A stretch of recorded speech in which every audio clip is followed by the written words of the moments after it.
Hello guys, hello everyone. Ngayon, nandito na naman ako sa kwarto ng aking alaga. Inulit ko itong video ko kasi yung video ko madilim. Kaya inulit yung light para mag-iwanag. Dito ko ngayon sa kwarto ng aking alaga. Niligpit na yung mga higaan nila. Para mamaya, after kong mag-lunch, maaga kong mag-lunch ulit.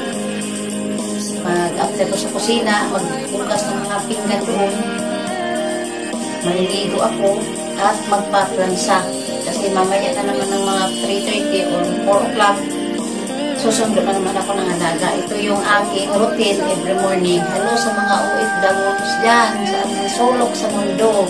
Isa din akong katulong, isang OFWs. Kaya tayo ay mag-ingat lagi sa ating mga ginagawa kasi malayo tayo sa pamilya, walang ibang makakatulong kung hindi tayo lang.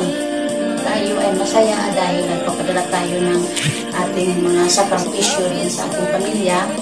Kaya tayo din dito kumain ng maayos, huwag masyado sa mga isip na problema kasi ang problema andyan lang yan, lagi yan eh. Always nakalikid sa atin yung problema. Pero ang lahat na yan ay mayroong solusyon.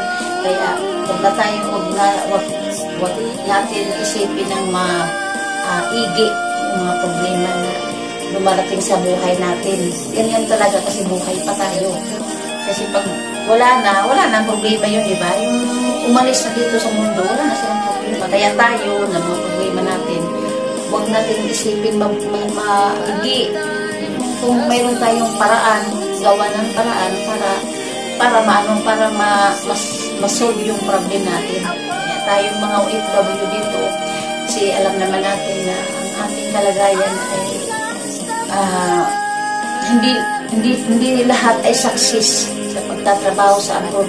Mayroon talagang hindi mapalad na umalis doon sa atin ay pasahero. Pagbalik doon, kargamento. Kaya hindi natin talaga maano yan. Karamihan, mayroon talagang mga pangyayari na ganyan. Tayo ay mag-iingat lagi sa ating trabaho. Kaya huwag pabayaan ang sarili. Kumain sa tamang oras. Huwag mag-isip kung ano-ano dyan. Trabaho lang, tapos kumain. Kung ano yung mga problemang dumarating sa buhay natin. Ano lang, yung bang i-handle lang natin ng magaan. Hindi natin ano natin sa dibdib para kasi pag i-dibdib natin at saka sa isip, alam ko yung mabibigatan talaga. Kaya ang maganda dyan mga guys, mga ka-OFWs ko dyan, gawa ng solusyon para ma-solve ang problema. Ito yung dapat natin gawin, mga OFW na malayo sa pamilya tulad ko. Pero ako, may awa ang Diyos this year, ako ay parang gusto ko na yung hindi na ako mangamuhan. Ano na ako doon sa ating sariling hanap buhay ba na wala ng among hahawak sa time natin. Kasi parang oras na talaga na ako ay minto na sa pagtatrabaho sa ibang bansa. Kasi tama na sa akin. Gusto ko na yung ano ba yung bang lumakad ka, wala na ba ma'am, ganito lang yan, kasi wala ka ng amo sariling isip at sariling gawa na natin kasi hawak na natin ang oras, di ba? Kaya kayo dyan na mga OFW yung tulad ko, habang may pangarap pa kayo, pagtiis lang, pero mag-iingat lagi sa mga gawain natin sa trabaho para maging ayos ang lahat. Kahit tayo malayo, at least dito din sa pagtatrabaho sa ibang bansa, maano din tayo masaya.